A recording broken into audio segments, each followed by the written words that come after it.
সিপিআইএমের তরফে শপথ মিছিল। মালদার মানিকচকের নূরপুর এলাকায় সম্প্রতি এবং ধর্মনিরপেক্ষতা বার্তাকে সামনে রেখে শপথ মিছিল আয়োজন করা হয়।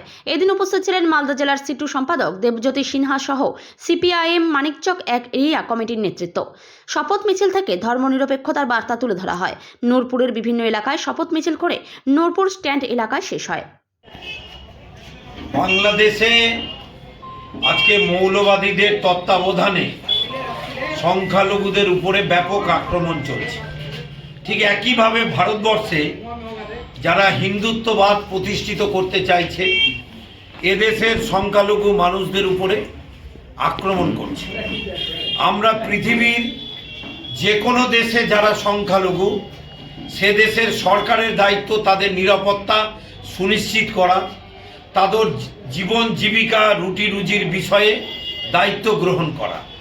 সে ভারতবর্ষে মুসলিম, বৌদ্ধ, শিখ, খ্রিস্টান যারাই হোক না কেন, ঠিক একইভাবে আজকে বাংলাদেশে হচ্ছে হিন্দুরা সংখ্যালঘু, কেন তাদের উপরে আক্রমণ হবে?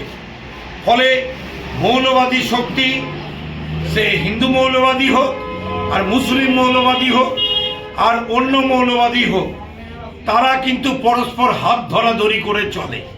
আমরা দেখলাম বহরমপুরে যেভাবে লোকসভা নির্বাচনে আমাদের পার্টির নেতা মোহাম্মদ সেলিম প্রার্থী ছিলেন, জাতীয় কংগ্রেসের অধীর চৌধুরী প্রার্থী ছিলেন, সেখানে বাম কংগ্রেসকে হারানোর জন্য যেভাবে তৃণমূলের বিধায়ক যেভাবে ভাগীরথী নদীতে দেহ ফেলে দেওয়ার কথা বলেছেন, অন্যদিকে সেখানে গেরুয়া বসন পরে হঠাৎ করে মহারাজারা মিছিলে নেমে গেলেন। আবার কদিন আগে দেখছি ভোটে বামপন্থী কংগ্রেসদের হারানোর পরে আবার তাদেরকে দেখছি তারা হচ্ছে একজন বিধায়কের বাড়িতে গিয়ে দুইজন ভালো করে আনন্দে উৎসবে মাতছেন। দুই মৌলবাদ হাত ধরাধরি করে চলে। মৌলবাদী শক্তি মানুষকে ধর্মের নামে রাজনীতির সাথে যুক্ত করে উস্কানি দেওয়ার চেষ্টা করে। আমাদের রাজ্যে বিজেপি এবং তৃণমূল যেটা করছে, সাম্প্রদায়িক প্রতিযোগিতা করছে, যার সাথে রুটি রুজি জীবন জীবিকার কোনো প্রশ্ন নাই। আমরা মানুষকে শান্তির কথা বলি, সম্প্রীতির কথা বলি। 1992 সালে 6ই ডিসেম্বর দিনটাকে আমরা ধর্মনিরপেক্ষতা রক্ষা করার দিবস হিসেবে পালন করে আসছি। আজকেও সেটা করলাম নূরপুর অঞ্চলে আমাদের মিছিল। ক্ষতিকারক প্লাস্টিকের ক্যারিব্যাগ বর্জনের নির্দেশ দিয়েছে সরকার। চারিদিকে চলছে সচেতনতামূলক প্রচার কর্মসূচি। রায়গঞ্জেও তার ব্যতিক্রম নেই। ক্ষতিকারক প্লাস্টিক পরিবেশকে চরমভাবে দূষিত করছে। এর থেকে নিস্তার চাই। তাহলে উপায় কি?